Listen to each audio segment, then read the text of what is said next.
Hello friends, welcome to Mantra channel. Mantra Unnati का। भारत अंग्रेजों से आज़ाद हुआ 1947 में, लेकिन क्या अब तक भारत से आज़ाद हो पाया है? क्या हम उस सोच से, उस परंपरा से आज़ाद हो पाए हैं जो हम इंसानों को इंसानियत से पेश आने से रोकती है? भारत के पास कई ऐसी अनमोल चीजें हैं, ज्ञान है जिसे विश्व सीखना चाहता है और सीख भी रहा है, और बहुत सी ऐसी बातें हैं जो पूरे विश्व के सामने आइडियोलॉजी के तौर पर प्रस्तुत की जाती है, लेकिन उसकी जमीनी हकीकत कुछ और ही होती है। उदाहरण के तौर पर भारत की तथाकथित आइडियोलॉजी है चातुर्य वर्ण, जो कि शायद ऊपर ऊपर से बहुत ही सुलझी और आदर्श समाज व्यवस्था लगती है, पर उसकी जमीनी हकीकत बहुत ही भयानक और मानव कल्याण विरोधी है। ये बस एक उदाहरण है, ऐसे कई उदाहरण दिए जा सकते हैं जो मानव कल्याण में बाधा है। बाबा साहब ऐसे महामानव हैं जिन्होंने भारत और विश्व दर्शन के हर एक पहलू को सीखा, पढ़ा और समझकर आदर्श समाज का निर्माण करना चाहा, और यही सोच इस अखंड भारत को विविधता में एकता, ग्रेट डेमोक्रेसी और व्यक्ति स्वातंत्र्य जैसी पहचान दिलाती है।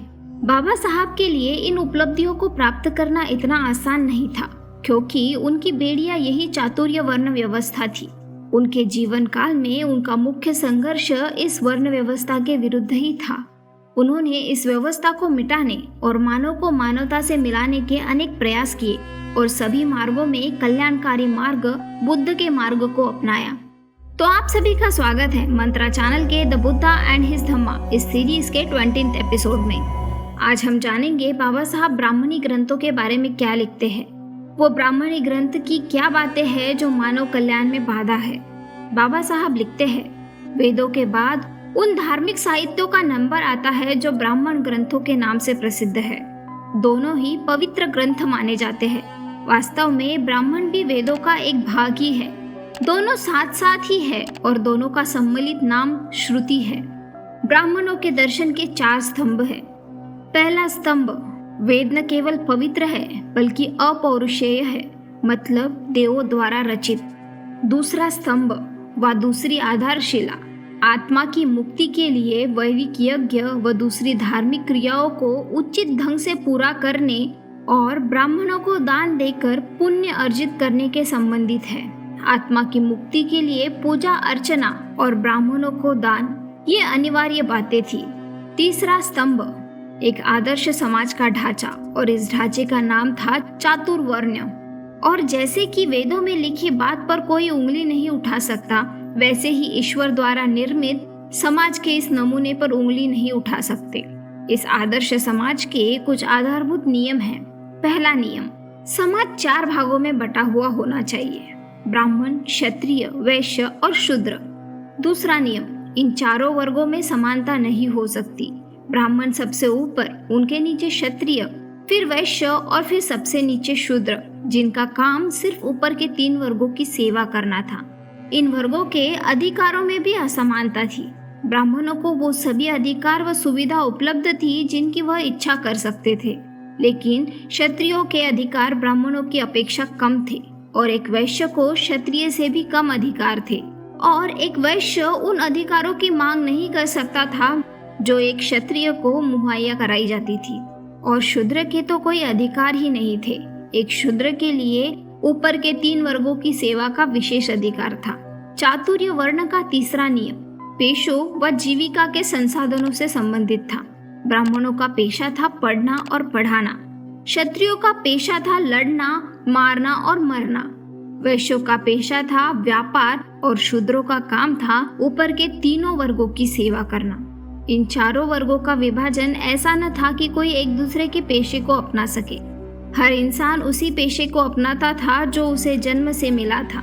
चातुर्वर्ण का चौथा नियम शिक्षा के अधिकार से संबंधित था। चातुर्य वर्ण के नियमानुसार केवल ब्राह्मण, क्षत्रिय और वैश्य ही शिक्षा ग्रहण कर सकते थे।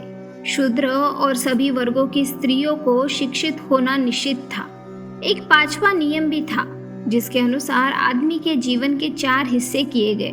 पहली अवस्था ब्रह्मचर्याश्रम, दूसरी अवस्था गृहस्थाश्रम, तीसरी अवस्था वानप्रस्थाश्रम और चौथी अवस्था संन्यासाश्रम। ब्रह्मचर्याश्रम का उद्देश्य था अध्ययन और शिक्षा। गृहस्थाश्रम का उद्देश्य था वैवाहिक जीवन बिताना और वानप्रस्थाश्रम का उद्देश्य था गृह त्याग किए बिना पारिवारिक संबंधों से मुक्त हो जाना और संन्यासाश्रम का उद्देश्य था ईश्वर की खोज और इससे मिलने का प्रयास। इन आश्रमों से 3 वर्गों के पुरुष लाभान्वित थे। शूद्रों तथा स्त्रियों को ब्रह्मचर्याश्रम और संन्यासाश्रम वर्जित थे। वे ना तो शिक्षा ग्रहण कर सकते थे, ना तो भगवान से मिलने का प्रयास। ऐसा था यह दिव्य आदर्श समाज का नमूना। ब्राह्मणों ने इस नियम को ऊंचे आदर्शवाद के रूप में प्रस्तुत किया और इस बात की पूरी व्यवस्था की कि इसके आदर्श में कोई कमी न आए। ब्राह्मणी दर्शन का चौथा और महत्वपूर्ण सिद्धांत था कर्म का सिद्धांत। यह सिद्धांत आत्मा और पुनर्जन्म से जुड़ा था। इस कर्मवाद के बारे में जब पूछा गया कि जन्मांतर होने पर नए शरीर को लेकर आत्मा कहाँ जन्म ग्रहण करती है, तो ब्राह्मणी दर्शन का उत्तर था यह उसके पिछले जन्म के कर्म पर निर्भर करता है। दूसरे शब्दों में कहा जाए तो ये जन्म और अगला जन्म यह व्यक्ति के कर्मों का परिणाम है।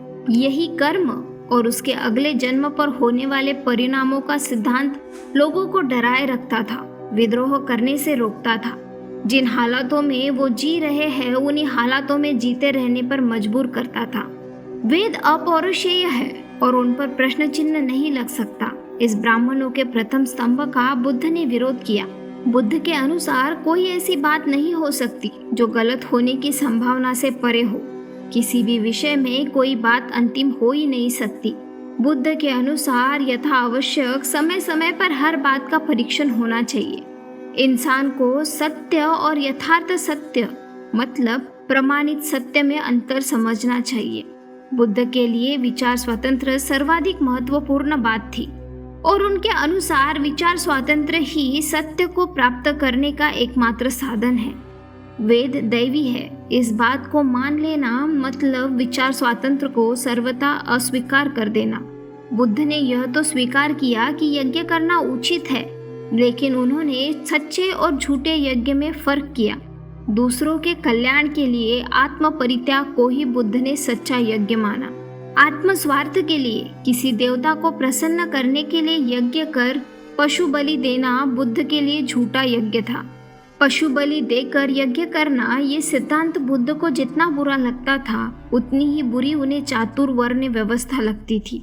ब्राह्मणवाद ने चातुर्वर्ण के नाम पर जिस प्रकार समाज संगठन की कल्पना की वह बुद्ध को सर्वतः अप्राकृतिक लगती थी। इसका वर्गाश्रित स्वरूप निश्चित और अनिवार्य था और किसी विशेष वर्ग की मनमानी था। यह किसी के हुक्म से रच दिए गए समाज के समान था। बुद्ध एक खुले और स्वतंत्र समाज के पक्ष में थे। ब्राह्मणवाद का चातुर्य वर्ण एक जड़ समाज रचना थी, अपरिवर्तनशील थी। एक बार जो ब्राह्मण के घर में जन्म ले लिया तो वो हमेशा के लिए ब्राह्मण। क्षत्रियों के घर में जन्म लेने वाला क्षत्रिय, वैश्य के घर में जन्म लेने वाला वैश्य और शूद्र के घर में जन्म लेने वाला शूद्र। समाज रचना का आधार व्यक्ति का वह पद था, वह दर्जा था जो उसे विशेष कुल में जन्म लेने से प्राप्त था। कोई बड़े से बड़ा पाप कर्म भी उसे उसके दर्जे से गिरा नहीं सकता था और कोई बड़े से बड़ा पुण्य कर्म भी किसी का दर्जा बढ़ा नहीं सकता था। ना गुणों की कोई पूजा थी, ना विकास की गुंजाइश। बाबा साहब लिखते हैं, कोई भी समाज ऐसा नहीं है जिसमें असमानता ना हो, लेकिन ब्राह्मणवाद द्वारा जिस असमानता के सिद्धांत का प्रचार किया गया उसका धार्मिक मान्य सिद्धांत है जिसमें बराबरी की कोई गुंजाइश नहीं। यह असमानता अपने आप यूं ही प्रतिष्ठित नहीं हुई। ब्राह्मणवाद केवल असमानता से ही संतुष्ट नहीं रहा। ब्राह्मणवाद का प्राण क्रमिक असमानता में बसा रहा। बुद्ध ने सोचा कि ये क्रमिक असमानताएं समन्वय व मेलजोल की भावना की बजाय श्रेष्ठों में कनिष्ठों के प्रति घृणा और कनिष्ठों में श्रेष्ठों के प्रति द्वेष की भावना को जन्म देगी। मतलब ऊंचे जाति वालों के मन में निचली जाति वालों के प्रति घृणा और नीची जाति वालों के मन में उच्च जाति वालों के प्रति द्वेष की भावना को जन्म देगी। इससे समाज में स्थायी संघर्ष बना रहेगा। चारों वर्गों के पेशे भी निश्चित थे, चुनाव का कोई स्वतंत्र नहीं था और यह पेशे हुनर के आधार पर नहीं थे बल्कि जन्म के आधार पर निर्धारित थे। बुद्ध को स्पष्ट हो गया था कि इस व्यवस्था से सबके कल्याण की आशा नहीं की जा सकती थी। निश्चित से जानबूझकर इसकी कल्पना इस ढंग से की गई कि चंद लोगों की स्वार्थ की पूर्ति हो और बहुसंख्यक लोग इन चंद लोगों की सेवा में कार्यरत रहे। यह व्यवस्था दुर्बलों को दबाने और उनका शोषण करने, उन्हें सर्वथा गुलाम बनाए रखने में समर्थ थी। बाबा साहब लिखते हैं, बुद्ध को लगता था कि जिस कर्मवाद की ब्राह्मणों ने रचना की है वह भी विद्रोह की भावना को रोके जाने के लिए है। कर्मवाद कहता है अपने इस जन्म के दुखों के लिए आदमी के पूर्व जन्म के कर्म, मतलब आदमी स्वयं जिम्मेदार है। मतलब विद्रोह करने से भी कष्ट दूर नहीं होंगे, क्योंकि वो जो यह भुगत रहा है वह उसके पूर्व जन्म के कर्मों का फल है। इसको हम ऐसे भी समझ सकते हैं, यदि वेदों और ब्राह्मणी धर्म के खिलाफ कोई विद्रोह करता है तो ये उसके इस जन्म के बुरे कर्मों में जोड़ा जाएगा, जिसे वह अगले जन्म में भुगतेगा, और ये निश्चित हो जाएगा कि वह व्यक्ति इस जन्म के साथ साथ अगले जन्म में भी दुखी रहेगा। शूद्रों की और स्त्रियों की मानवता को ब्राह्मणवाद ने छिन्न भिन्न कर दिया था।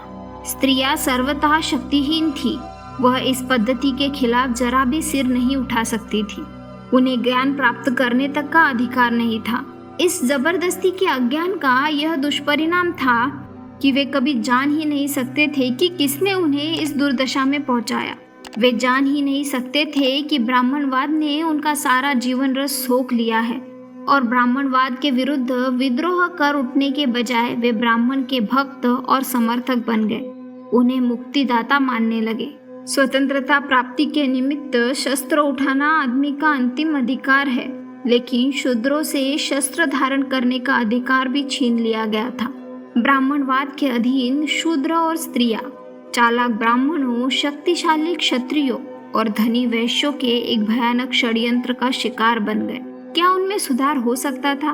बुद्ध जानते थे कि यह भगवान की बनाई हुई सामाजिक व्यवस्था बताई जाती है, इसलिए इसमें सुधार या बदलाव नहीं हो सकता, इसे सिर्फ समाप्त किया जा सकता है। इन्हीं कारणों से बुद्ध ने ब्राह्मणवाद को सद्धर्म का, जीवन के सच्चे धर्म का, मानव कल्याण का विरोधी मानकर अस्वीकार किया। तो मिलते हैं नेक्स्ट एपिसोड में, जहां हम जानेंगे वैदिक वाङ्मय का एक हिस्सा उपनिषद के बारे में। इस वीडियो में कुछ पसंद आता है तो वीडियो को लाइक कीजिए, चैनल को सब्सक्राइब कर बेल आइकॉन दबाना ना भूलें और इस नॉलेज को दूसरों तक पहुंचाने के लिए शेयर जरूर कीजिए।